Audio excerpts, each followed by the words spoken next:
honnêtement, je pense qu'on peut pas être ami avec ses clients. Genre vraiment ami.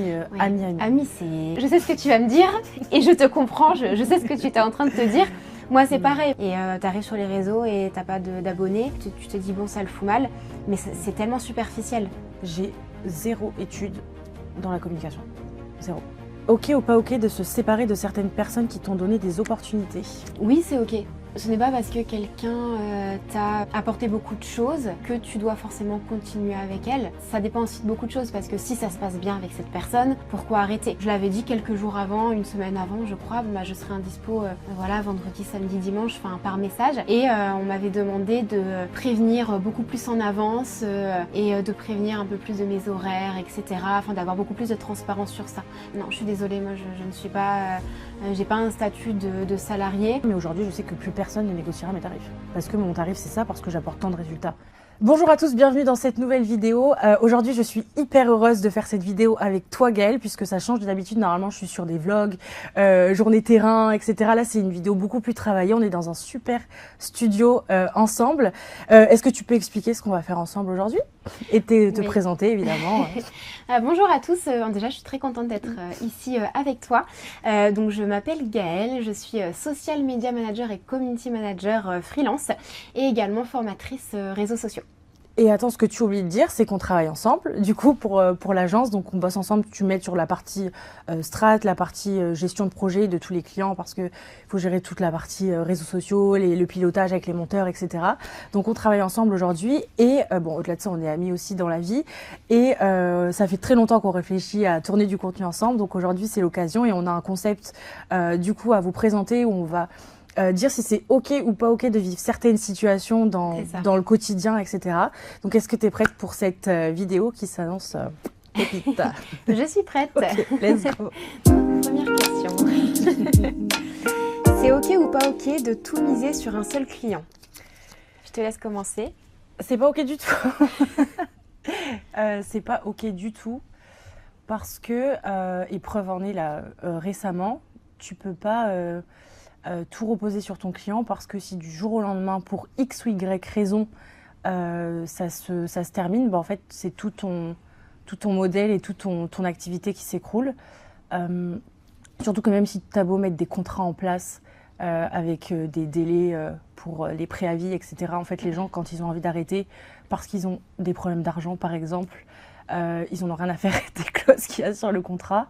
Donc, c'est pas OK de tout miser sur un seul client pour ta tranquillité d'esprit. Et même après, si tu veux évoluer, je pense que c'est bien quand même d'avoir un peu des pièces un peu partout. Oui, en fait, il faut diversifier ses revenus. Moi, je parle souvent de stratégie de revenus, de rémunération. Je ne sais pas trop comment on peut appeler ça. Mais en fait, quand tu es à ton compte, il faut vraiment avoir une bonne stratégie de revenus. Parce que si tu mises tout sur un client, comme tu le disais, si tu le perds, tu n'as plus rien. Et mine de rien, t'as pas de tranquillité d'esprit parce que tu te dis oula, si je le perds, j'ai plus rien, le temps de retrouver un client, etc. J'ai des charges à payer, j'ai un prêt, etc. Donc non, il faut vraiment diversifier ses revenus. Moi, je sais que quand je me suis, je suis passée par plusieurs phases. Quand je me suis lancée au début, c'est pas que j'ai eu une mauvaise expérience, mais j'avais un gros contrat client et j'avais un peu tout misé justement sur ce client. Parce que je venais de me lancer, donc je m'y connaissais pas forcément. Et puis j'avais trouvé un gros contrat, donc j'étais vraiment contente. Et je l'ai perdu un peu du jour au lendemain. Alors j'ai rapidement trouvé d'autres contrats, mais c'est vrai que ça fait quand même un gros trou dans la trésorerie. Ouais. Donc je me suis sentie quand même un peu mal. Et depuis, j'ai testé pas mal de choses. Mais moi, ce que je préconise vraiment, c'est d'avoir, en tout cas, parce qu'on n'a pas le même modèle. Toi, tu as un modèle agence. Moi, j'ai un modèle donc de freelance. Moi, je préconise vraiment d'avoir 2 à 3 gros contrats. Donc, gros contrat pour moi, c'est au-dessus de 1000, entre 1000 et 1005 par mois. Et ensuite, d'avoir 2-3 moyens contrats, donc au-dessus de 250, 300 jusqu'à 400 euros, qui vont compléter, en fait, justement, un petit peu, donc, qui vont venir compléter ton revenu. Ouais, parce que si tu perds un gros contrat, par exemple, à 2000... et que tu perds du jour au lendemain et qu'il te reste que des petits contrats, ça fait très mal. Ouais, ça fait vraiment mal. Et donc, c'est pas du tout OK de tout miser sur un seul Je pense qu'on est d'accord. Oui. Prochaine question. OK ou pas OK de payer en retard ses prestataires? Bien sûr que non. C'est un vrai sujet parce qu'il y a vraiment des endroits... Bon, après, dans tous les cas, au début, il faut vraiment être clair sur les modalités de paiement, etc. Il faut vraiment tout indiquer sur le devis, ne pas oublier de faire signer des devis, des contrats. Ça peut paraître bête, mais il y a des freelances... Bon, moi, je parle en tant que freelance, du coup, qui ne le font pas encore ou pas assez. Faut toujours faire signer des devis. Il faut bien travailler sur les conditions générales de vente, faire appel potentiellement à un prestataire pour nous aider justement à créer ce devis. Si par exemple une entreprise a une difficulté financière ou il y a un problème dans la trésorerie et potentiellement il peut y avoir un retard de paiement, il faut juste le dire au prestataire, voilà, il y aura peut-être 5, 10, 15 jours de retard, mais ne pas répondre, payer en retard, ça c'est non. Ça peut arriver, des retards de paiement, mais il faut juste être clair, honnête et juste le préciser. Et je pars aussi du principe que si tu n'as pas les moyens de déléguer, tu ne délègues pas. Parce que je pense qu'on a tous les deux eu des mauvaises expériences avec des gros retards de paiement. Et c'est très problématique parce que moi je sais que j'avais déjà eu une expérience où j'avais eu des gros retards de paiement. Heureusement plus maintenant, et en fait je ne pouvais pas m'augmenter parce qu'en fait c'était quand même une grosse somme et c'était tellement en retard, enfin le paiement arrivait tellement en retard qu'au final je pouvais pas le compter vraiment dans ma rémunération. Et au-delà de ça, ça en dit long aussi sur le respect que les gens ont envers toi, parce que ouais, pour moi en fait quand tu ne payes pas tes prestataires à temps, c'est que tu respectes pas leur travail et que tu respectes pas qui ils sont aussi en tant que professionnels. Surtout qu'aujourd'hui, on sait très bien que, en fait, on est tout le temps sur nos téléphones. Donc moi, pour avoir, par exemple, relancé plusieurs clients qui payent, des clients qui m'ont pas payé, par exemple, sur des mois ou qui sont en retard de 10, 15 jours, 30, bref. En fait, déjà, toi, ça te met dans une position de forceur que tu n'as pas envie d'avoir. Mais en fait, tu es obligé de prendre cette place parce que, en fait, tu travailles, donc obligatoirement, en fait, tu es payé. Logique, tout le monde... c'est la règle de base. Mais je trouve que c'est un manque de respect. Et donc tout le monde est sur son téléphone. Et tu sais, les gens qui ne te répondent pas, c'est juste que les gens, ils ont pas envie de voir. Mais en fait, aujourd'hui, un virement, ça prend littéralement 30 secondes à faire. Et tu vois, on m'a déjà dit non, mais moi, c'est pas moi qui m'occupe de la facturation. C'est pas... 30 secondes. Tu rentres la facture, t'as l'IBAN, t'as tout ce que tu veux, t'envoies, ça prend 30 secondes. Donc pour moi, aujourd'hui, les gens qui prennent pas le temps de payer à temps leur prestat, c'est juste parce qu'ils ont pas envie. En fait, les gens ont du mal à sortir la CB, c'est tout. Je pense qu'il y a plusieurs choses. Déjà, il y a des entreprises qui se retrouvent dans des difficultés financières. Donc, c'est compliqué pour elles d'assumer en fait justement cette difficulté. Donc, elles utilisent la fuite en fait. Elles fuient la situation. Et après, effectivement, il y a aussi des personnes malhonnêtes. Voilà. Donc, c'est pas OK. C'est pas du tout OK. Alors...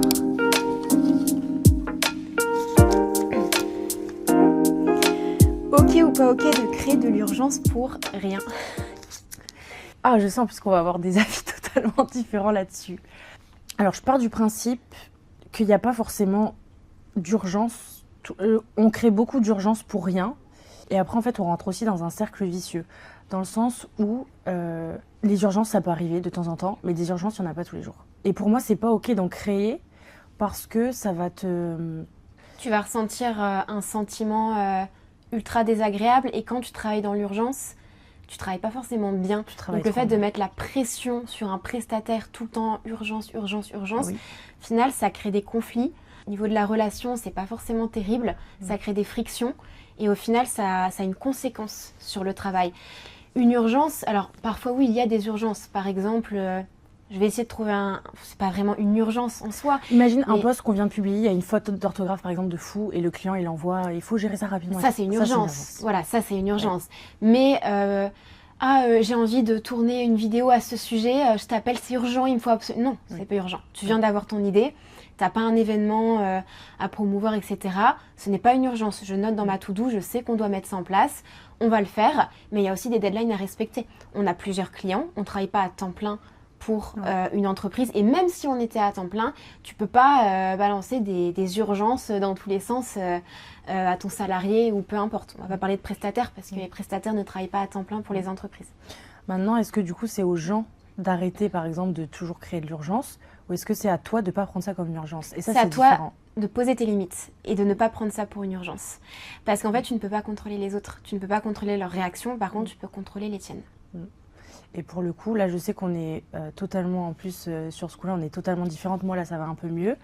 Mais pendant très longtemps, en fait, quand j'ai démarré avec des clients qui étaient vraiment énormément présents, qui vraiment aiment vraiment travailler de 8h à 20h.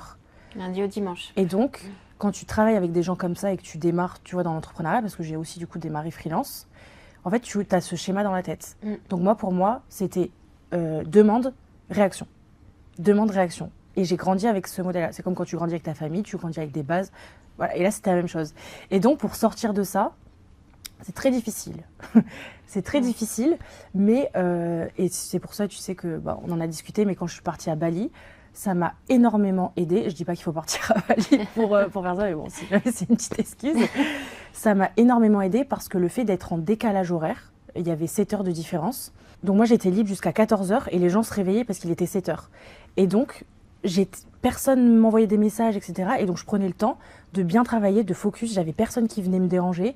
Et c'est la période de ma vie où j'ai le mieux travaillé. Je me suis dit, j'ai pas besoin de Bali pour vivre ça. Il faut que je le fasse en France, quand je rentre à Nice, etc. Ça revient au final à dire non aux clients. La difficulté, tu vois, de dire non. Ouais. C'est ça, hein, parce qu'en fait, si tu n'es pas d'accord avec une urgence ou peu importe, il faut dire non. Et c'est apprendre aussi à... C'est pas le rejet, mais que le client ne soit pas forcément content, entre guillemets. Mais en fait, ça aide aussi le client de lui dire non. Lui dire oui tout le temps, ça ne l'aide pas. Et en fait, plus tu dis non, quand tu dois dire non, et plus on va te respecter, et moins on va te prendre la tête ou te déranger, entre guillemets, pour rien. C'est très important de poser ses limites pour le cadre vraiment de la collaboration. C'est très important, et surtout que si tu dis jamais non, et que tu dis tout le temps oui, le jour où tu dis non, là, c'est catastrophe. C'est catastrophe. C'est catastrophe, et du coup, tu culpabilises, parce que tu n'as pas envie de froisser les gens, tu as envie que ça se passe bien, etc. dans la collab, donc tu as envie de tout donner, que tout soit lisse, soit parfait. Mais non, c'est pas forcément négatif, en fait. C'est un cercle vicieux, ouais. Ok, donc prochaine petite. Ok ou pas ok? Oh, wow. Ok ou pas ok de se séparer de certaines personnes qui t'ont donné des opportunités? Oh, c'est toi qui aurais dû commencer là à parler. Oui, c'est ok. Ce n'est pas parce que quelqu'un t'a apporté beaucoup de choses que tu dois forcément continuer avec elle. En fait, ça dépend aussi de beaucoup de choses, parce que si ça se passe bien avec cette personne, pourquoi arrêter? Mais si elle t'a apporté, on va dire, beaucoup de choses, tu as eu de nombreuses opportunités grâce à cette personne. Si un jour elle se comporte mal, ou si tu te rends compte qu'en fait elle se comportait mal, parce que tu peux être généreux, faire en sorte que la personne ait beaucoup de collaboration, etc., mais mal te comporter, mais c'est tout à fait ok d'arrêter de travailler avec cette personne. Moi, je l'ai déjà fait, et c'est important de poser ses limites quand tu ne te sens pas respecté dans la collaboration. Et en fait, on ne travaille pas avec des amis, c'est pas de la famille, des amis, etc. On crée des liens avec les collaborateurs, avec les clients. Moi, je suis très attachée à certaines personnes, mais il ne faut pas oublier que ça reste du travail. C'est du travail et il ne faut pas tout mélanger. Enfin voilà, je sais ce que tu vas me dire et je te comprends, je sais ce que tu es en train de te dire. Moi, c'est pareil, vraiment, j'ai vraiment créé des liens avec des personnes. Mais ce que je veux dire, c'est que voilà, ça reste du travail, et tu peux créer des liens, mais quand tu es dans le travail, il faut aussi savoir séparer les deux. Et c'est le plus difficile. Ça, mais, oui. C'est vraiment le plus difficile. Parce que, en fait, tu vois, quand t'es quelqu'un, et je sais que t'es aussi comme ça, tu vois, quand tu donnes juste tout et que t'as pas de... Enfin, moi, dans la vie de tous les jours, comme je suis avec toi, je suis la même avec les gens avec qui je bosse. J'ai pas une posture différente parce qu'on travaille ensemble. Et donc, c'est très difficile parce que, tu vois, je suis quelqu'un je suis hyper ouverte, je suis trop sympa, nanana, et du coup, je suis comme ça avec mes clients. Et du coup, peut-être que le fait d'être comme ça, ça laisse plus de portes ouvertes aux gens, tu vois. Mais Joanna, elle est gentille, elle va dire oui, elle va dire si, nanana. Non, genre, c'est bon. Mais donc, il faut poser ses limites au bout d'un moment. Et est-ce que c'est ok ou pas ok de se séparer des gens qui t'ont donné des opportunités? Oui, c'est ok. Maintenant, effectivement, ça dépend de plein de facteurs. Parce que du coup, là, récemment, par exemple, j'ai arrêté de travailler avec un client qui m'a un peu lancé au départ, dans le sens où, quand je l'ai rencontré, donc il m'a envoyé un message sur Instagram. Moi, j'étais, je sais pas, ça faisait peut-être 1 an et demi que j'étais freelance. J'avais des petits contrats, je sais pas, je devais déclarer 2 000 € de chiffre d'affaires par mois, ou même 1 500, tu vois. J'étais là, ouh. Mais je me disais, bon, là, va falloir cravacher, parce qu'il faut remplir le frigo. Et donc, quand il est arrivé, ça m'a relancée parce que c'était une toute autre dynamique des clients avec qui je travaillais. Donc, c'était un entrepreneur qui faisait beaucoup d'argent par mois parce que c'était de l'accompagnement, de la formation en ligne. Donc, il y a des très gros business derrière tout ça. Et moi, je connaissais pas. Je connaissais pas. Donc, ça m'a beaucoup apporté en termes de connaissances, d'expérience. Ça m'a vraiment énormément apporté. Et au-delà de ça, il m'a aussi, par exemple, donné plusieurs contrats parce qu'il avait des sociétés, il était actionnaire dans plusieurs sociétés. Donc moi, ça me faisait des petits contrats en plus. D'ailleurs, ça rebondit aussi sur la question de est-ce qu'il faut tout miser sur un client. Oui. Et donc, quand tu as une personne, tu es dans cet élan, tu te dis, putain, cette personne, elle est en train de tout m'apporter. Alors, oui et non, elle t'apporte des opportunités, mais ces opportunités-là, si tu ne sais pas les saisir, elles ne sont pas là. Si tu ne travailles pas bien, ces opportunités, elles n'existent pas. Donc, c'est que tu mérites aussi ce qui est en train de t'arriver et que ça continue. Le problème, c'est que du coup, après, quand ça se passe mal pour X ou Y raison, t'as la partie qui te dit je peux pas cracher dans la soupe. Parce que peut-être que si je l'avais pas rencontré, peut-être que si j'avais pas eu ces opportunités, peut-être que j'en serais pas là aujourd'hui. Tu vois, je sais pas ce qui me serait arrivé. Et ça fait partie de ton chemin de vie, c'est tout. Et il t'a apporté beaucoup, ce client t'a apporté beaucoup de choses. Voilà, on garde des bons souvenirs, mais après, parfois, il faut savoir passer aussi à autre chose. Et parfois, en fait, ça se passait bien, mais on a besoin, justement, d'évoluer différemment. Parfois, il y a des associés qui se séparent, mais pas parce que ça se passe pas bien, mais ils ont envie de voir autre chose. Donc non, ça fait juste partie de son chemin de vie, et puis et en soi, c'est tout à fait OK. Ok. Alors, OK ou pas OK de faire plus que ce qui est prévu dans le contrat? Okay. Alors, Johanna. Mais mon avis ne change pas sur le sujet. C'est OK de faire plus que ce qui est donné sur ton contrat de base, dans la limite du raisonnable, que je n'avais pas forcément. Pas du tout. Je n'avais pas du tout. C'est OK parce que moi, je suis contre le fait de juste s'arrêter à ce qui est prévu parce que pour moi, en tant que prestataire et en tant que agence, ce qui compte pour toi, c'est d'apporter des résultats à tes clients. Donc, peu importe ce que tu dois faire, tu dois juste apporter des résultats. Donc après, c'est soit tu donnes pour avoir des résultats parce que c'est ton but. Maintenant, si tu t'arrêtes à ce qui est fait, pour moi, c'est juste tu fais.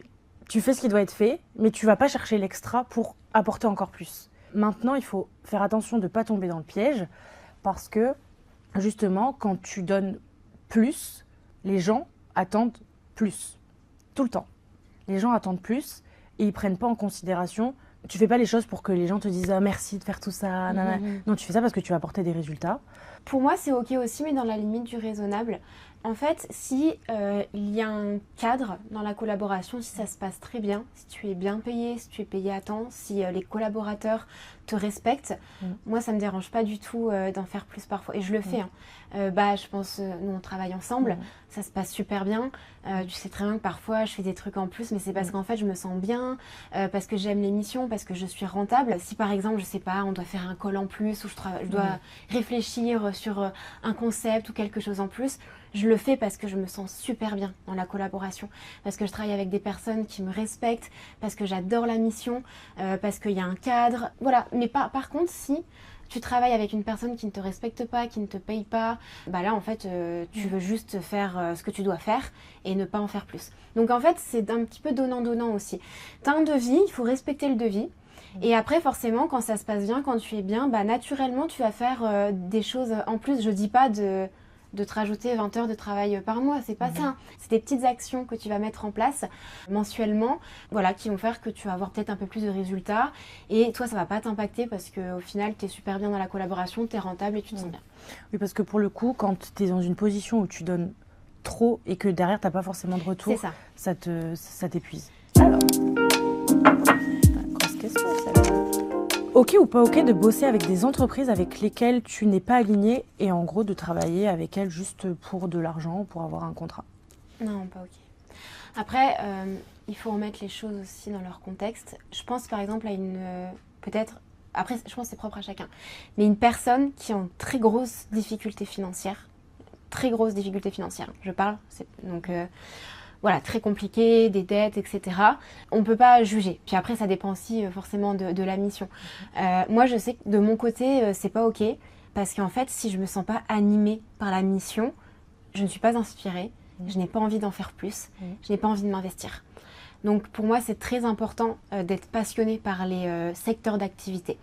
Moi, quand je me suis lancée, au début, je voulais me spécialiser dans certains secteurs autour du sport et de la santé. En général, c'est pas que la santé physique, mais vraiment mentale, ou aussi tout ce qui tourne autour du bien-être en général. Donc ça peut être la mode, etc. Et finalement, je me suis, on va dire, ouvert à différents secteurs d'activité. Et en fait, je me suis rendu compte que j'aimais beaucoup parce que je découvrais en fait différents secteurs et j'apprenais beaucoup. Donc j'adorais ça. Là, au final, avec le temps, je me rends compte que je me spécialise un peu quand même parce qu'il y a un peu les mêmes secteurs qui reviennent. mais Lesquels? Bah forcément l'immobilier avec toi, mais pas que, parce que je travaille aussi donc dans le domaine de la spiritualité avec Inexploré, aussi donc de l'accompagnement, du soin avec Inexploré praticien, mais je travaille avec un studio de danse. On va dire que j'ai deux secteurs qui ressortent un peu. Donc au final, tout ça pour dire que pour moi c'est pas ok, mais après il faut respecter aussi forcément les décisions des autres. Après voilà, faut nuancer aussi les choses. Moi par exemple, il y a des secteurs effectivement ça m'intéresse moins. Si je me retrouve en difficulté financière, je peux accepter, mais ça reste un secteur qui est respectable, qui respecte les autres, les collaborateurs, etc. Par contre, voilà, en fonction du secteur, puis ça c'est propre à chacun, bien entendu. Ouais, pour moi c'est pas ok.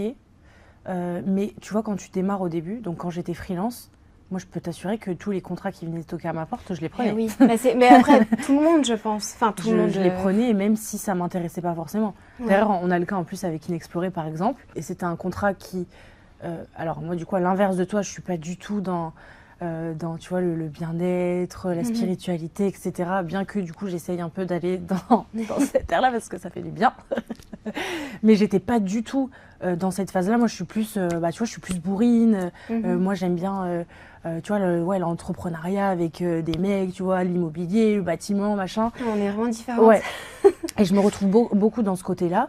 Et donc, pour moi, j'étais pas alignée parce que c'est la personne que je suis, n'était pas alignée avec les valeurs et la mission du coup de l'entreprise.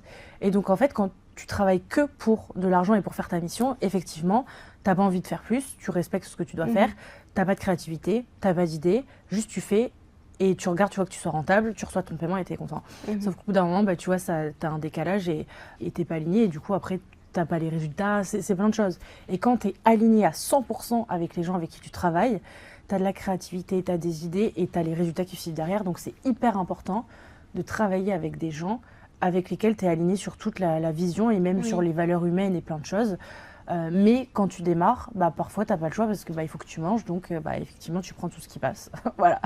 Mais après, avec le temps, et c'est là où du coup tu te rends compte que tu as évolué, c'est que quand tu as des gens qui viennent te voir et que tu leur dis non, j'ai pas envie de travailler avec toi parce que je peux pas t'aider, parce que tu dis pas ton projet m'intéresse pas, tu vois, mais tu dis que t'es pas la plus compétente, par exemple, pour l'aider ou l'accompagner et tu recommandes quelqu'un. À partir de ce moment-là, c'est que t'as déjà bien avancé dans ton activité. Oui. On est quand même plutôt d'accord. Oui.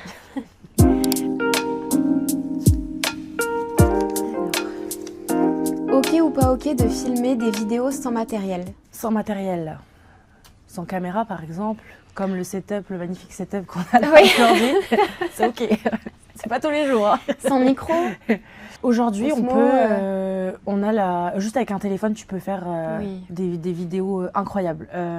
Moi d'ailleurs, j'en ai l'exemple parce que je filme beaucoup de biens immobiliers dans lesquels je vais, que ce soit sur Airbnb ou des projets, etc. de certains clients.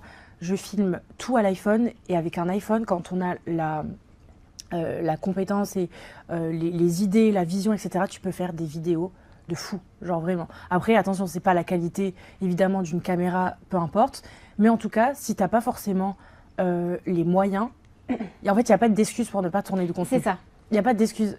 Et très longtemps, je me suis dit, non, je peux pas tourner parce que j'ai pas une caméra, j'ai pas de vidéaste, j'ai pas de Osmo, j'ai pas ci, j'ai pas ça. En fait, c'est juste des excuses parce que tu vois, aujourd'hui, maintenant, la plupart des vidéos que je tourne, c'est avec mon iPhone et c'est les vidéos qui performent le mieux parce que tu as aussi, tu vois, un grain qui est différent. Là, aujourd'hui, par exemple, le contenu qu'on est en train de tourner, là, ça fait très pro. C'est très quali, c'est pour montrer l'expertise, plein de choses. mais ça te casse une barrière de proximité. Tu vois, alors qu'avec un iPhone, tu as l'impression que tu T'es avec la personne. T'es avec la personne. Et donc, c'est totalement différent. Donc, ça dépend en fait aussi de l'objectif, tu vois, de ton contenu. Mais tu peux tourner évidemment des vidéos sans avoir les derniers outils, tu vois. Un iPhone, ça fait très bien le taf. En fait, il y a plusieurs choses. Déjà, effectivement, ça dépend de l'objectif.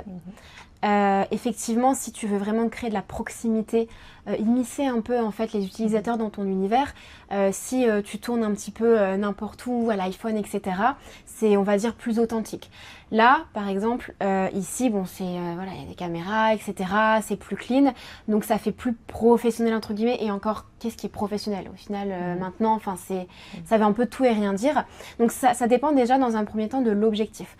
Après, moi, c'est ce que je dis souvent en formation. Il ne faut pas se mettre des barrières. Si tu n'as pas les moyens d'aller dans un studio de podcast, si tu n'as pas les moyens d'avoir le dernier iPhone ou d'avoir un micro, mais c'est pas grave.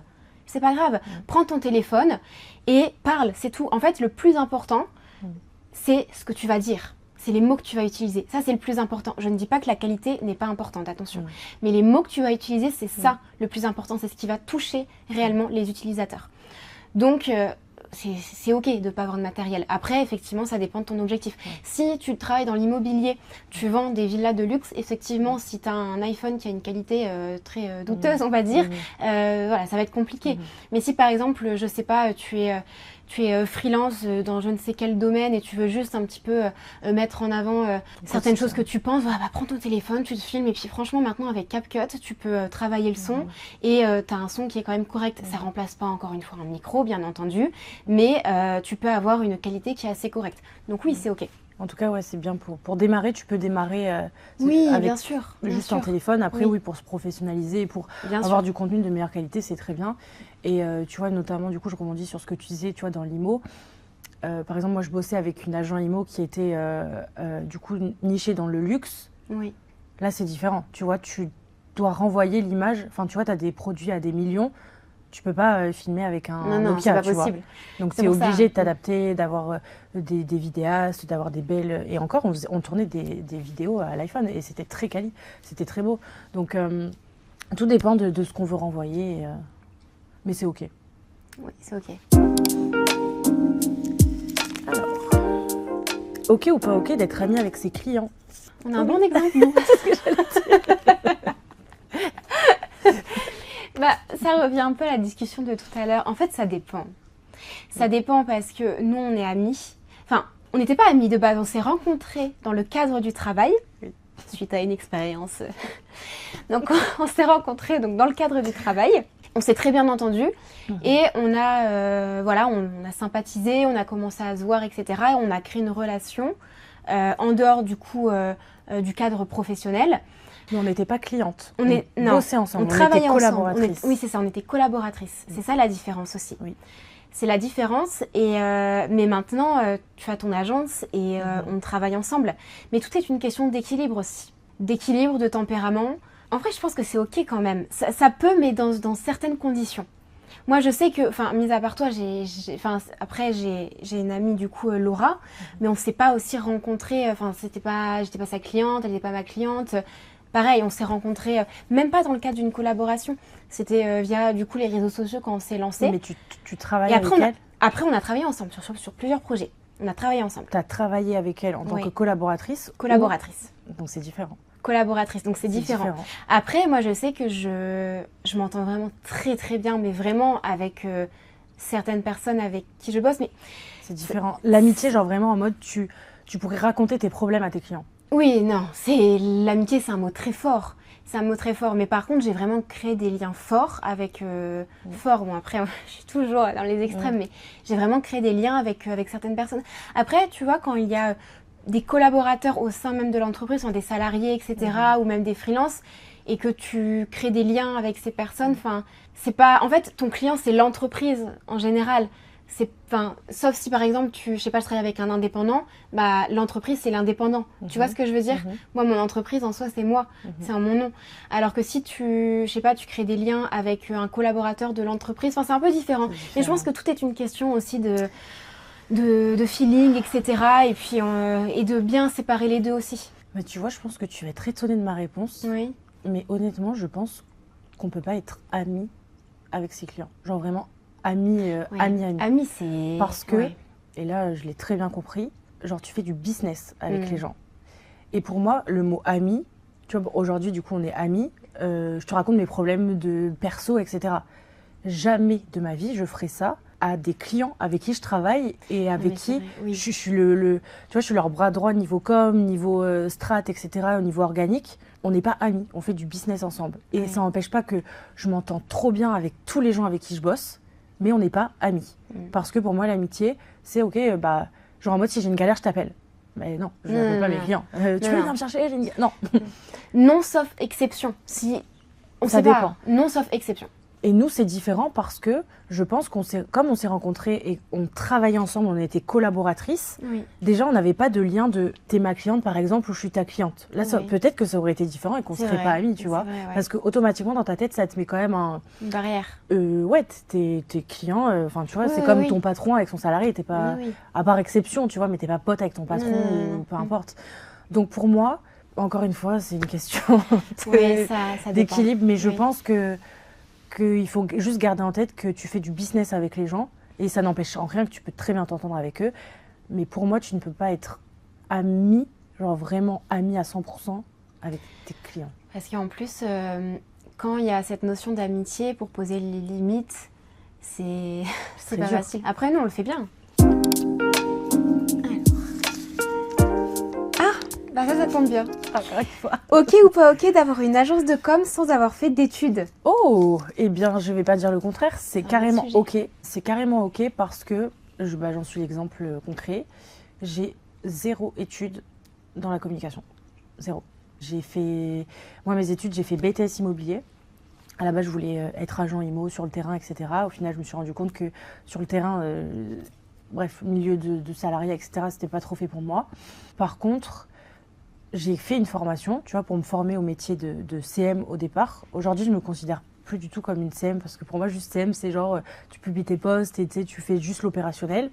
Mais au début, du coup, j'avais découvert le métier de CM. Je me suis formée j'ai fait un stage pendant 2 mois. Après, je me suis formée pendant 6 mois. Mais pour moi, il n'y a rien de mieux que le terrain pour apprendre. Je pense sincèrement que j'ai plus appris en 3 ans du coup de freelance et là ça va faire du coup au mois de mai, putain ça va faire déjà 1 an que l'agence a été créée. Pour moi j'ai autant appris en fait que quelqu'un qui est sorti d'études parce que en fait quand tu es à l'école t'es pas confronté à la réalité et même comment tu te comportes avec les gens, le marché, enfin plein de choses. Donc pour moi il n'y a rien de mieux que d'apprendre. Après attention du coup toi c'est aussi l'exemple pour le montrer, les études ça sert pas à rien, c'est juste que tu peux t'en sortir et tu peux faire des choses même si tu n'as pas fait d'études de base là-dedans, tant que tu as de l'expérience et que après tu sais te débrouiller, let's go. C'est juste après, c'est une question de légitimité. Pour en avoir discuté, tu vois, avec des copains et des copines à moi qui ont fait genre, et là qui sont encore en études, qui ont fait 5 ans, 6 ans d'études dans la com et qui galèrent à trouver du taf. Bah, du coup, après, toi, derrière, t'as un problème Enfin, tu sens que t'as un problème de légitimité parce que ils sont là, bah ouais, mais moi, j'ai pas de boulot, mais attends, toi, t'as pas fait d'études de com, machin, t'as une agence, bah, let's go, tu vois, fonce. Après, ça dépend des gens, mais tu peux réussir, évidemment, et avoir ton agence si t'as pas fait d'études. Oui. Ben, c'est ok pour moi aussi et c'est intéressant, enfin cette question est intéressante parce qu'on a 2 profils différents. Moi j'ai fait des études, j'ai fait DUT GEA, DUT GACO, je vous épargne les définitions, et j'ai fait une école de communication et marketing à l'ISCOM Lille. Donc voilà, moi j'ai un profil où j'ai fait des études et dans notre domaine en tout cas, je parle vraiment dans le domaine de la com, c'est ok. Pourquoi? Alors déjà, attention, moi ça m'a apporté beaucoup de choses, vraiment. Ça m'a apporté un cadre, j'ai appris vraiment beaucoup de choses. Quand j'étais en école de communication, on faisait des challenges, je ne sais plus à quelle fréquence, mais on travaillait vraiment avec des entreprises, on avait un brief et on travaillait en micro-agence et on travaillait autour de ce brief. Donc on a eu aussi des stages, etc. de longue durée. Moi pour le coup j'ai arrêté après ma 4e année. Donc en fait, dans mon école, on était diplômés en 4e année et après en 5e année. Et j'ai arrêté après ma 4e année parce que je voulais me lancer. Et je me suis lancée et après, donc je me suis dit, je vais prendre une année sabbatique. Et en fait, j'ai jamais repris et je ne regrette pas du tout. Ça va faire 5 ans que je suis diplômée et on m'a demandé, je pense, une fois mes études. En fait, tout dépend de l'expérience que tu as sur le terrain. Donc c'est pour ça que je te rejoins beaucoup. C'est bien beau hein, d'avoir un bac plus 5, mais si tu étais à la fac pendant 5 ans, tu n'as pas eu de stage, désolée, mais la théorie... ça va 2 minutes, c'est pas ça le monde de la communication, tout change aussi très vite et ce qui compte vraiment c'est l'expérience que tu as sur le terrain. Toi après, bon, par contre tu as quand même fait une formation de CM au début, tu as fait un stage quand même de longue durée, etc. Enfin je sais plus, 6 mois, 8 mois, enfin t'étais Le stage, ouais. C'était 2 mois et après j'ai fait une formation pendant 6 mois. Oui donc voilà, mais donc alors pour moi il faut se former quand même au début. Avec quelqu'un, ça pour moi il faut le faire, tu peux pas arriver sur le marché et te dire ok je suis responsable de com, je suis CM, je suis social media manager et facturer des prestations alors que tu n'as jamais fait ça, non, il te faut un peu de formation, il te faut un stage en fait, mais après pour moi t'es pas obligé de passer par des bac plus 3, bac plus 5 etc. Surtout que pour moi les études vraiment, par exemple tu vois là j'ai un BTS immobilier, demain tu me fais repasser mon BTS, je l'ai pas. Même mon brevet, hein. Tu me fais repasser mon brevet. Non, mais c'est vrai. Mais si. Bah, non, honnêtement, non. Brevet. Parce que, mais oui, mais parce que tu apprends, tu vois, quand un examen, tu révises pendant 1 semaine, 2 semaines, ou pour ceux qui sont pour la minute, tu vois. Mais après, tu as tout dans la tête, donc après, tes questions, tu réponds. Moi, aujourd'hui, tu me fais repasser mon BTS immobilier, je pense que je ne l'ai pas, honnêtement. Parce que je ne pratique pas. Oui. Alors que bah, si tu... je dis pas, peut-être qu'aujourd'hui, je sais pas si je passe un BTS de com, peut-être que je l'aurai parce que bah, je suis dedans. Donc en fait, tout est naturel pour moi. Et pour moi, ouais, les études, c'est pas obligatoire, c'est quand même bien. Parce que ça t'apprend aussi plein de choses au-delà de ton métier, tu vois, la discipline, la régularité, plein de choses. Mais tu peux avoir une agence de com et pas avoir fait d'études. Ce que les clients veulent, c'est des résultats. Après, que tu aies fait une formation, je ne sais où, c'est pas leur problème. Ok ou pas ok de ne pas utiliser les réseaux sociaux en 2026 ? Non. En fait, mais d'ailleurs, j'ai fait une vidéo à ce sujet. Même si c'est pas un canal d'acquisition, rien que pour la visibilité et la crédibilité, il faut utiliser les réseaux sociaux. C'est un incontournable maintenant. Tout le monde est sur les réseaux. Après, on a tous des objectifs différents. On a des clients, c'est juste la visibilité, un peu de présence. D'autres personnes, ça va être l'acquisition. Maintenant, les réseaux sociaux, c'est des moteurs de recherche. Donc de plus en plus, quand on recherche une entreprise, on va aller sur un réseau social, taper le nom de l'entreprise, et si ça ressort pas, on va se dire c'est bizarre, je trouve rien sur l'entreprise. Donc non, c'est un incontournable. Pareil, c'est pas moi qui dirais le contraire, honnêtement. Surtout en plus quand on est un professionnel de l'immobilier aujourd'hui, tu vois, quand tu as du beau à montrer, en fait les gens ils veulent voir du magnifique, ils veulent voir des biens, etc. L'authenticité aussi. En fait c'est ça aujourd'hui, la clé en fait même pour réussir sur les réseaux sociaux, c'est authenticité et terrain. Il n'y a pas photo, faut pas chercher à faire des trucs trop compliqués, extravagants, machin. Il faut juste être authentique et faire du terrain. Mais pour moi, tu es obligé, oui, non, parce qu'on n'est jamais obligé de rien. Mais les réseaux sociaux, tout le monde est sur les réseaux, tu vois. Et tu as la possibilité de toucher des millions de personnes qui sont sur leur canapé tous les jours. Et en fait, si tu n'es pas sur les réseaux sociaux, tu perds des opportunités de fou. Tu vois, moi, je bossais avec... tu vois, des agents IMO, etc. Même si, tu vois, tu ne vas pas trouver des propriétaires tous les jours ou des acheteurs tous les jours sur les réseaux, en fait, l'objectif, c'est que tu sois tellement visible que le jour où les gens, ils ont un projet, par exemple, tiens, là, j'ai un appart, je veux le vendre, tiens, elle, je la vois tout le temps sur les réseaux, j'ai trop accroché à sa personnalité, c'est direct elle que je vais contacter. Et en fait, la com, c'est ça, c'est que même si tu ne peux pas faire un travail d'acquisition tous les jours, par exemple, l'objectif, c'est juste d'être omniprésent et que le jour où la personne a un projet, juste elle t'appelle et elle pense à toi parce que tu es tout le temps là et parce que tu es visible. Donc aujourd'hui, les réseaux sociaux, c'est indispensable pour la croissance et plein de notoriété et plein de choses, en fait. C'est ton CV. Et c'est de la preuve sociale. Carte de visite. Regarde même Max, du coup, avec qui je bosse, qui est marchand de biens. Donc là, en profil différent, tu vois, c'est pas un agent IMO, donc il a un club où il accompagne des marchands de biens, etc. Enfin, c'est vraiment un truc très, très structuré. Ils font des projets, des associations. Enfin, c'est vraiment très, très carré. Et le fait d'être sur les réseaux sociaux, il y a des agents IMO où il y a des personnes qui le contactent pour qu'ils s'associent avec eux sur les projets, alors qu'ils ne le connaissent pas. Et c'est fou, mais parce que comme on est tout le temps... Après, on envoie 2-3 vidéos par jour, enfin, tu vois, on est sur LinkedIn, Insta, enfin, plein de choses. Et rien que ça, en fait, les gens, en fait, ont l'impression de le connaître. Et du coup, maintenant, automatiquement, ils pensent à lui, tu vois, quand ils ont des projets, parce qu'ils savent que c'est une grosse structure, que derrière, il va y avoir du financement, et du coup, tout le monde est gagnant. Donc, carte de visite, réseaux sociaux, et c'est hyper important. Ok ou pas ok de donner ses horaires et ou donc son emploi du temps à ses clients? C'est Non. pas OK. J'ai réfléchi quand même. Alors, c'est pas OK parce que, encore une fois, t'es pas salarié quand tu travailles avec des gens, donc tu dois rien à tes clients, mis à part des résultats. Peu importe si tu veux bosser de 1h du mat à 6h du mat ou que tu veux pas bosser 3 jours dans la semaine et après envoyer les 4... Enfin, t'as rien à devoir à tes clients.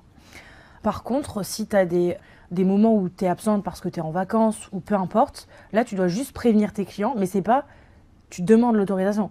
C'est OK, je suis pas là, on prend nos dispositions, on trouve une organisation pour que le travail il va être fait. Hein. Juste, on trouve une organisation pour qu'on s'organise, que tout se passe bien, etc. Mais tu dois pas donner, tu dois rien à tes clients sur ton organisation personnelle, professionnelle. Tu leur dois absolument rien. Je suis d'accord, juste quand tu travailles avec une équipe, avec des salariés, moi ce que je fais, parce que j'ai souvent un jour off dans la semaine et je travaille un jour le week-end, je préviens juste que je serai indisponible ce jour-là. En fait, il faut juste prévenir, mais tu n'as pas à demander l'autorisation, etc. Juste prévenir, informer. Mais par contre, je dis pas que le matin je travaille à 9h ou peu importe, non, ça je gère comme je veux. Je suis disponible tel jour. Et s'il y a une indisponibilité, donc en semaine, je le dis. Et par contre, pour les vacances, je préviens quand même un minimum en avance. Ouais. Tu peux pas prévenir en dernière minute. Il y a une organisation aussi à tenir en interne. Et ça, c'est une responsabilité aussi à avoir et une organisation à trouver de ton côté. Oui, bien sûr, tu peux prévenir du coup de tes jours off. Enfin, ça, c'est normal parce que même, tu vois, si le client après, il t'envoie plein de messages, ben non, il sait que t'es off, du coup, il va pas, tu vois, créer de l'urgence, par exemple. Par contre, et du coup, je rebondis, c'est comme ça qu'on s'est rencontrés. On s'est rencontrés sur une collaboration qui était plus ou moins saine avec du coup la personne avec qui on travaillait. Et je me souviens que, je ne sais pas du coup si c'était à toi ou à moi, mais en mode on devait partir un week-end ou en vacances. C'était moi. Tu peux raconter du coup peut-être. Oui, je devais partir à Milan, mais c'était pour le week-end, c'était vendredi, samedi, dimanche. Et j'avais pas à être dispo dans tous les cas le vendredi, donc je l'avais dit dans la semaine. Et dans tous les cas, c'est ce que je fais maintenant. Quand je suis indispo une journée dans la semaine, je le dis, quand ça vient comme ça, j'ai pas besoin d'en dire plus. Et je l'avais dit quelques jours avant, une semaine avant, je crois, je serai indispo. Voilà, vendredi, samedi, dimanche, par message. Et on m'avait demandé de prévenir beaucoup plus en avance et de prévenir un peu plus de mes horaires, etc. Afin d'avoir beaucoup plus de transparence sur ça. Non, je suis désolée, moi je ne suis pas, j'ai pas un statut de salarié et encore certains salariés, les cadres, etc. Ils gèrent aussi leur horaire, ça dépend de leur contrat. Bon, je m'y connais pas forcément, donc je vais pas m'aventurer là-dedans. Mais en tout cas, en tant que freelance, non, on n'a pas de transparence à avoir sur ça. Il faut juste avoir une transparence sur les vacances et aussi certains jours off dans la semaine, mais pas prévenir un mois à l'avance, quoi. C'est pas... Non, d'office. Par contre, tu vois, tu as aussi un devoir de, par exemple, répondre dans la semaine et jours ouvrés, genre sous 24-48 heures à tes clients, Oui, tu vois, sûr. de pas répondre. Parce que moi, j'ai bossé, par exemple, avec notamment, par exemple, certains monteurs vidéo. Tu bosses avec des monteurs vidéo, tu leur demandes une vidéo, au bout de 6 jours, tu n'as toujours pas de nouvelles du truc, tu vois. Avoir ça, une deadline. Normal. Ça, c'est pas normal. Oui, avoir une deadline.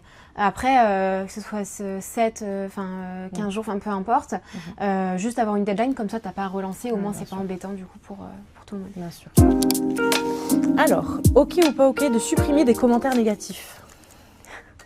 Communication de crise.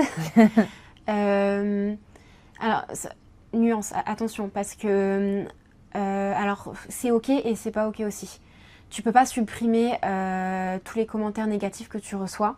Je sais pas, si par exemple tu es une entreprise, une marque de cosmétiques, tu reçois des avis négatifs si l'utilisateur... Parce que par exemple, l'utilisateur a eu une mauvaise expérience.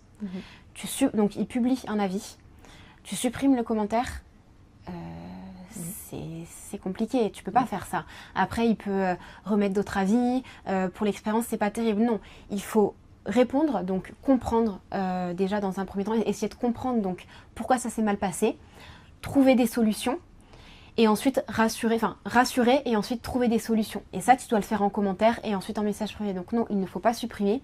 Par contre, si moi, en tant qu'indépendante, je publie une vidéo, je reçois un commentaire négatif mais qui n'a aucun sens, comme on peut le recevoir, hein, bien entendu, quotidiennement, pas forcément quand tu es une femme, hein, mais bon. On se comprend, oui, ça tu peux le supprimer. Ça dépend du contexte. Si c'est un commentaire négatif suite à une mauvaise expérience d'un client, Non, tu n'as pas à supprimer. Il faut répondre, comme je le disais.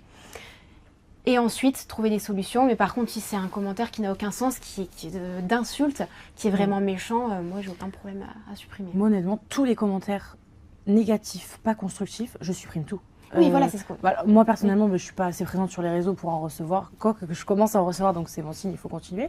Mais sur le compte des clients, parfois, des messages, mais tu vois, genre sur le physique, sur en fait tous les commentaires négatifs, pas constructifs, et tu sais que les gens tu vas pas pouvoir discuter avec eux parce que c'est des gens déjà pour laisser ce genre de commentaires. En fait pour moi déjà même les gens qui laissent des commentaires négatifs c'est des gens qui ont rien à faire de leur vie parce qu'en fait quand tu t'as des projets dans ta vie, t'as pas le temps en fait de faire ça. Même des fois laisser des commentaires positifs, franchement je pense que j'en laisse pas souvent. Parce que t'as pas le temps. Donc, en fait, pour moi, tu peux pas te débattre avec des gens qui t'attaquent sur ton physique, sur genre, tu sais, qui t'insultent, qui... Ça, pour moi, donc ça, je supprime parce que ça sert à rien. Mais des commentaires négatifs, constructifs, ok. Mais si c'est insultant, physique, tout ça... Oui, c'est parce que ça n'a rien à voir avec le service. Si ça a quelque chose, si c'est en lien avec le service, il faut laisser et répondre. Non, mais quand c'est personnel. Ah oui, quand c'est en lien avec le physique ou peu importe. Genre, regardez-le, ce gros guignol. Oui, tu peux pas discuter avec des... Même si tu réponds, ça sert à rien. Tu peux pas discuter avec des gens comme ça. Donc, oui, bien sûr. Non, supprime direct. Alors... Ok ou pas ok de négocier les devis et de remettre en question le tarif des prestataires? Je dirais ok. Je dirais ok parce que, par exemple, notamment avec des monteurs avec qui je travaille, j'ai négocié des tarifs parce que je sais qu'il y a du volume derrière. Et donc, c'est plus avantageux pour nous, tu vois, de faire un package, tu vois, si tu sais que tu as 100 vidéos à monter dans le mois, tu fais un package, machin, bref. Par contre, il y a des limites. Il y a des limites à la négociation et à comment tu le demandes aussi. Et pareil, il faut après poser ses limites, etc. Mais aujourd'hui, je sais que plus personne ne négociera mes tarifs. En fait, c'est moi la presta. Mon tarif, c'est ça. Si t'as pas l'argent, on travaille pas ensemble. Moi, c'est pas moi qui vais m'adapter à ton budget. Tu négocies pas mes tarifs. Parce que mon tarif, c'est ça, parce que j'apporte tant de résultats. Et plusieurs fois, j'ai eu, tu vois, des personnes, notamment quand je démarrais, qui m'ont dit, vraiment, no joke, j'ai une dame un jour, je l'ai eu au téléphone, elle me dit, non mais Johanna, tes prix sont complètement hors marché, tu vas, enfin là c'est pas possible de proposer des tarifs comme ça. En fait t'as pas l'argent, c'est pas mon problème. Sauf que toi quand tu démarres, t'es là, déjà tu bégayes à mettre tes prix parce que pour remettre le prix de son offre, tu vois, c'est compliqué. Et t'as quelqu'un qui te dit ça, toi t'es là, ok, vous voulez combien? Non en fait. Mais ça, c'est pareil, c'est avec l'expérience. Oui. Mais ouais, t'as des gens qui m'ont déjà dit, mais t'es hors marché, c'est beaucoup trop cher. Non, c'est juste, t'as pas l'argent. T'as pas. Moi, on m'a déjà dit que, c'est une fois, hein, ça m'est arrivé, que j'étais plus chère que des agences de com. Ouais. Ça fait 5 ans que je fais ce métier.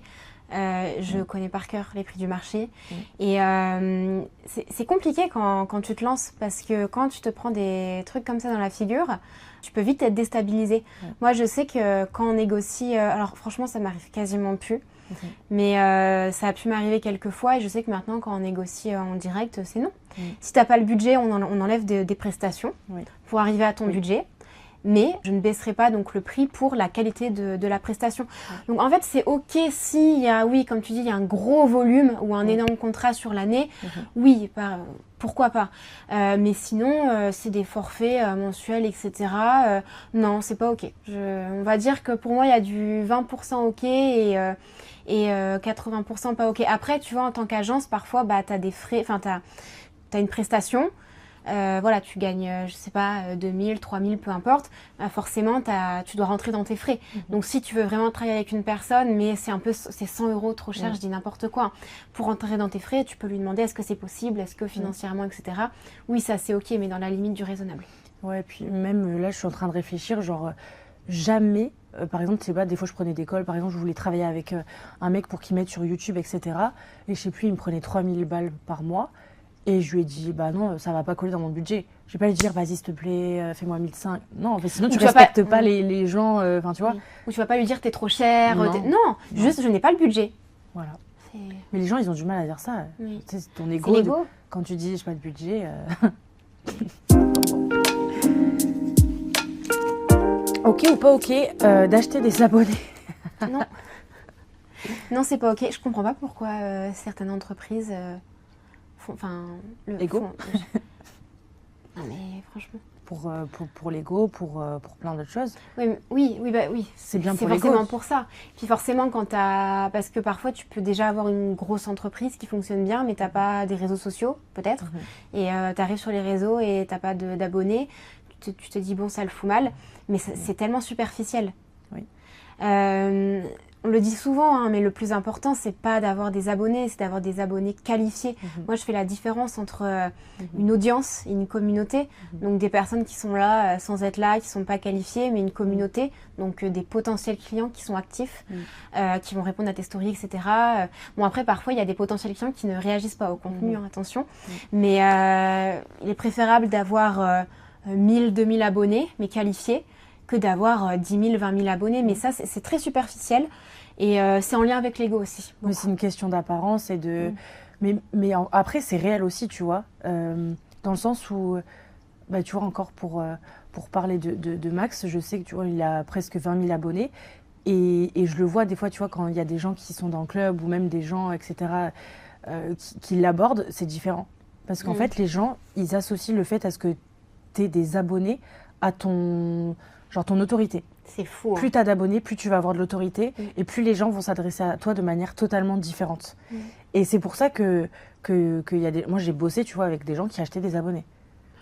Parce que pour l'image et pour l'apparence, l'autorité, ça fait bien d'avoir des gens qui te suivent, tu vois. Mais ça, c'est un problème d'ego et d'apparence et de plein de choses. Ouais. Mais c'est pas du tout OK d'acheter des abonnés parce que derrière, après, ça flingue tout l'engagement et plein de choses. C'est ça sert à rien. superficiel. J'ai du mal vraiment avec Le plus ça. important, c'est d'avoir des gens qualifiés qui sont prêts à acheter chez toi. Et si tu as acheté, tu vois, tes abonnés au Pakistan ou enfin peu importe, en fait, c'est des gens qui vont jamais acheter chez toi. Donc ça sert à quoi? Ça n'a aucun intérêt. Non, c'est superficiel. J'ai vraiment du mal avec ça. Passons. Ok ou pas ok de déléguer et de ne pas être impliqué? Pas ok, du tout. Parce que quand tu travailles avec des gens, tu es en collaboration. Et là, c'est le premier truc que je dis maintenant quand je suis en appel, tu vois, de présentation, etc. Quand il y a des gens qui prennent rendez-vous pour bosser avec nous à l'agence, je leur dis vraiment droit dans les yeux, je dis moi je peux pas bosser sans toi. Donc si tu attends de déléguer et que tu fasses rien et que nous on fasse tout, c'est pas possible. Parce que notamment tu vois dans la communication, même quand tu parles pour un entrepreneur, même une marque, en fait tu es dans la tête. Tu dois communiquer et être dans la tête des gens. En vrai ça fait flipper, des fois je leur dis ouais moi je dois rentrer dans ta tête. Ça fait flipper. Sauf que pour ça, bah, tu dois connaître ton client, tu dois savoir comment il parle, ce qu'il fait dans la vie, etc. Et pour ça tu as besoin d'avoir des infos. Donc le mieux c'est de se déplacer et d'être avec tes clients, de passer des moments avec eux pour comprendre comment ils sont, etc. Moi pour te dire, quand je montais en Belgique, des fois je revenais en France, je parlais comme les Belges. Parce que j'étais tellement imprégnée dans le truc que des fois je sortais des expressions belges, j'étais la merde, tu vois. Mais en fait, c'est ça le but. Non, c'est pas ok. Et c'est vrai qu'il y a beaucoup d'entreprises qui délèguent et sans implication. Et c'est compliqué parce que toi, tu as envie de faire beaucoup de choses, de mettre en place plein de choses. Et au final, tu as en face de toi une entreprise qui n'a même parfois pas le temps. Hein. C'est un fait. Hein. Parfois, la personne en charge, ou parfois, il y a des chefs d'entreprise qui gèrent beaucoup de choses. Ils n'ont pas de responsable de com, enfin peu importe. Et ils n'arrivent pas en fait à gérer toute cette charge de travail. Donc voilà, ça explique forcément la situation, mais c'est très frustrant parce que si le client n'est pas impliqué, tu ne peux pas avoir les résultats. Donc non, c'est 50-50. Ça arrive beaucoup. Malheureusement, mais c'est pas ok. Après, on peut pas avoir de collaboration parfaite. Ouais. Et si tu n'es pas impliqué, tu peux pas t'attendre à avoir autant de résultats et demander autant de choses. Tu vois, ça, c'est vraiment 50-50. Ok ou pas ok de travailler comme un fou pour avoir ce que tu veux? Comme un fou? Oui, par exemple, de travailler de 8h à 20h. Ça, c'est propre à chacun. Chacun a ses limites. Hein. Moi, je sais qu'au début, je travaillais vraiment beaucoup. J'avais pas trop de week-end. Je trouvais, pour moi, c'était pas ok. En fait, avant, j'admirais beaucoup les personnes qui travaillaient beaucoup. Parce que j'aime beaucoup travailler. Voilà, j'aime beaucoup les bosseurs. Mais je me suis rendu compte que j'admirais plutôt les personnes qui arrivaient à avoir un bel équilibre de vie et à bien travailler, avoir de bons résultats, avoir une belle carrière, mais tout en ayant un équilibre, on va dire, pro-perso. Après, bien entendu, je ne suis pas fondatrice d'une start-up ou d'une grosse entreprise. Donc là, moi, je parle en tant que freelance, hein, attention. Bien entendu, je pense que quand tu lances un très gros projet, il y a forcément des sacrifices au début. Je pense que c'est compliqué vraiment d'avoir un bel équilibre. Après, un équilibre est différent en fonction des personnes, bien entendu, hein, mais je pense que ça, c'est propre à chacun.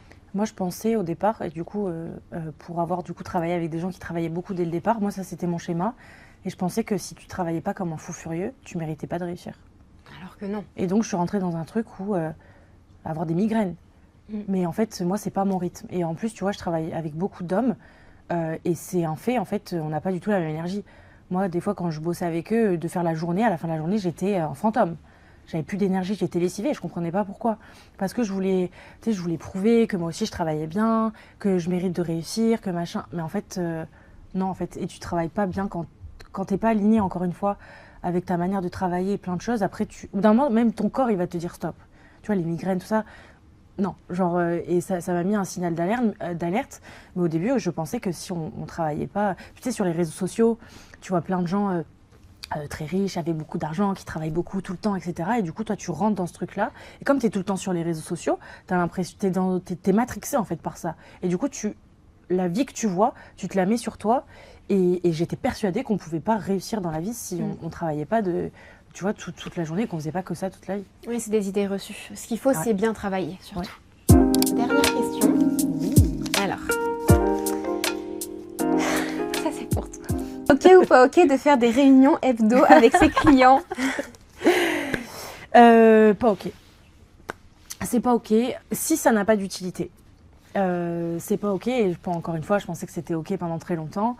Alors c'était bien d'une part parce que c'est cool, tu vois, de pouvoir échanger avec des gens avec qui tu travailles pour connaître, tu vois, les actus, les infos, nanani, tout ce que tu veux. Par contre, ça dépend des pôles. Je pense que c'est très important, par exemple, pour un pôle vente, tu vois, quand il y a du closing, quand il y a du setting, etc., c'est très bien. Pour la com, c'est pas forcément utile. Et pour le coup, tu vois, j'avais un client avec qui je bossais. Tous les lundis à 15h, on était en réunion depuis 1 an et demi. Et il y a certaines réunions où je parlais pas. Parce que j'étais pas concernée par ce qui était dit. Et donc, mine de rien, en fait, tu perds 1 heure, tu vois, tous les lundis, tout le temps. Après, des fois, c'était trop bien parce que ça me faisait du bien, ça donnait de l'énergie. Tu sais, ça te garde dans un travail à distance, c'est compliqué. Donc, de voir les gens, c'est quand même bien. Mais faire des réunions pour faire des réunions, ça sert à rien. Il faut faire des réunions si c'est un but, sinon ça sert à rien. Mais je sais pas si c'est très français, tu vois, de faire ça, plus tu as des réunions, plus tu passes ton temps en réunion, plus ça fait bien, quoi.